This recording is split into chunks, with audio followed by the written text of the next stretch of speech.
First and foremost, I want to give all praises, honor, and glory to Yahweh, Bahasham, Yahushai, Bahasham, Recha Kodash.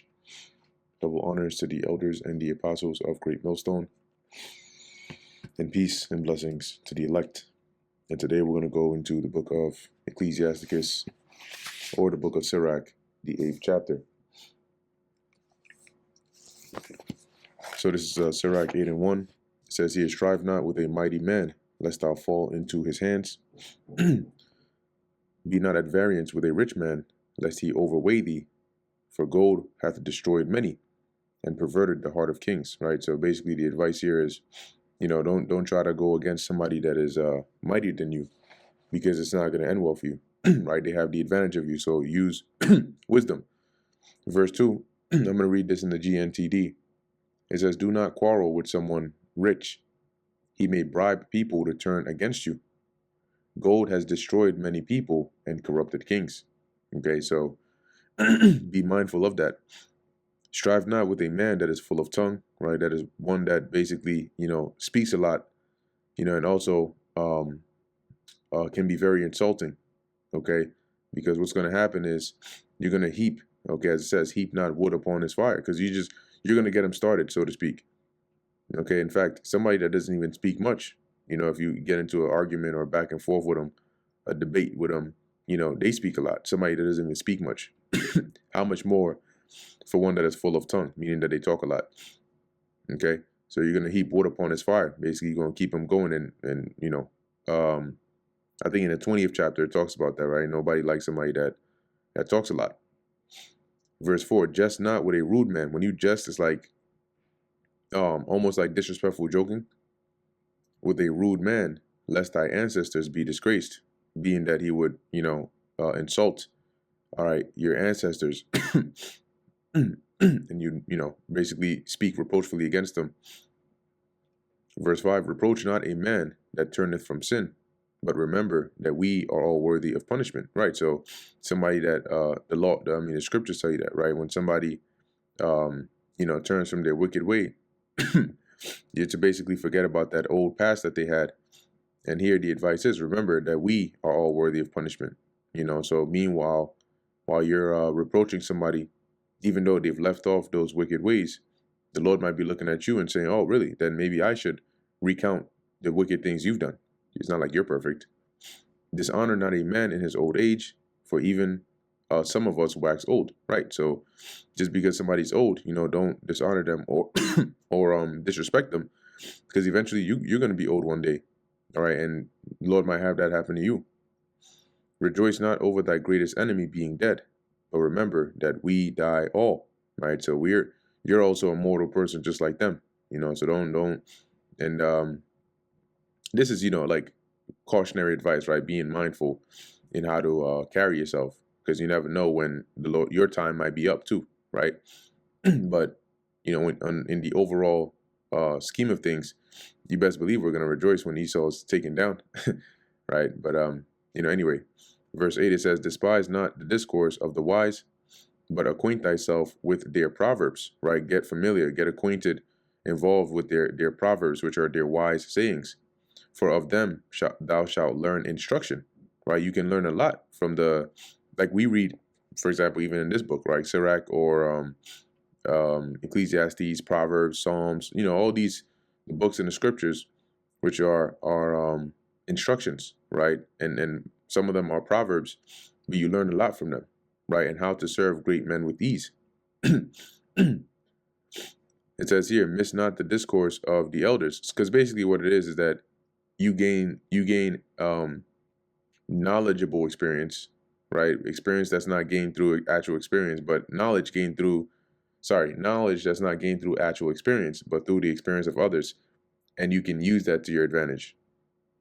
Verse 9, miss not the discourse of the elders, right? The communication of the elders, for they also learn of their fathers, right? So you can learn from them just as they learn from their fathers. And of them thou shalt learn understanding, because they know a lot more than you. And to give answer as need requireth. So you're going to pick up certain gems that they're going to drop as they're speaking, and you'll gain, a lot more wisdom and understanding by listening to them speak. Kindle not coals of a sinner, lest thou be burned with the flame of his fire. Now, when you kindle coals, you basically get a fire going. If you egg on a sinner, right, to promote his sinful ways, you never know when eventually those sinful ways might come back and affect you, right? He might eventually do something that might, end up being a detriment to you. Meanwhile, you're the one who got him started. Verse 11, rise not up in anger at the presence of an injurious person, lest he lie in wait to entrap thee in thy words. And reading verse 11 in the GNTD, it says, you should not get up and walk out on someone who is insolent. He might twist your words and use them against you. Verse 12, lend not unto him that is mightier than thyself, for if thou lendest him, count it but loss. Yeah, because if you lend to somebody that's mightier than you, how, if he refuses to pay it back, how are you going to get him to pay it back? So at that point, just, consider it gone. Instead of a loan, just consider it like a gift. Be not surety above thy power. A surety is one that is like, actually, I'll read, let me finish reading this whole thing. I'll read in the GNT or GNTD, all right, which will be a bit clearer for verse 13. For if thou be surety, take care to pay it. So verse 13, it says, you should not guarantee anyone else's loan to an extent that you cannot afford, right? Which is that you would pay it on their behalf if it came down to it. And so don't be a guarantee for somebody else's loan, especially not to the extent that you cannot afford. You must be prepared to pay any such guarantee. That's just a wise thing to do. The wisest thing to do is to not put yourself in that position. But if you are, make sure you're not, doing too much, lest it comes and affects you, in a far more harmful way.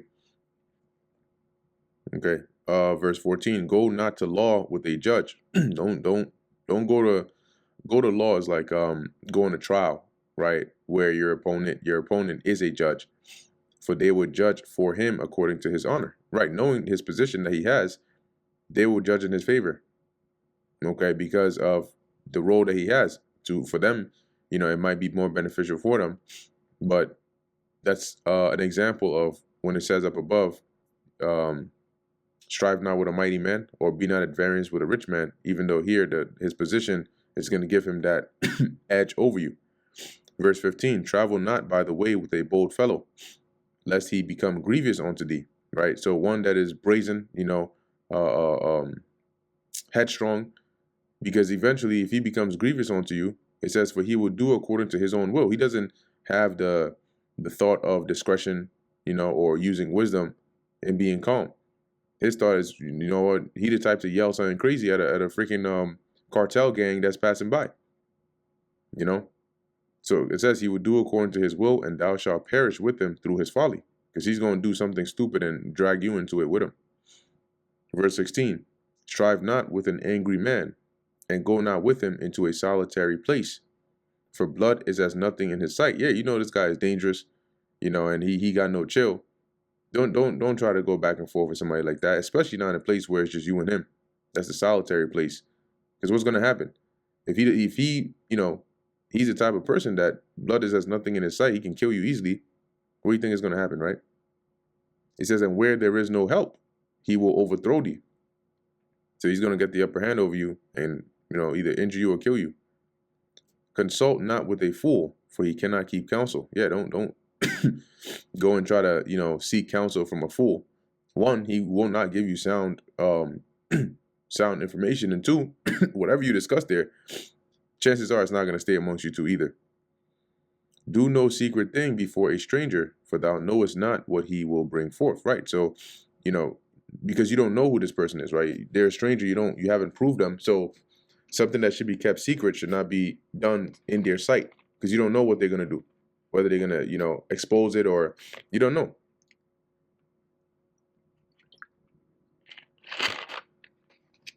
So you don't want to risk that.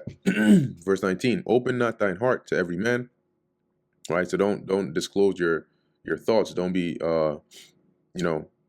open, right. And letting out your heart, to every man, right? Don't just embrace anybody, lest he requite thee with a shrewd turn. Okay. And let's also take a look at this verse 19 in the GNTD. You should not reveal your most private thoughts to to anyone. If you do, you may as well throw away any chance of happiness, because they can end up using it against you. So you got to be careful who it is that you know, expose your inner thoughts to. And that brings us to the end of the book of Ecclesiasticus, the 8th chapter. Lord willing, that was edifying to the elect. In closing, I want to give all praises, honor, and glory to Yahweh, Bahasham, Yahushai, Bahasham, Rakha Kodash. Until next time, Shalom.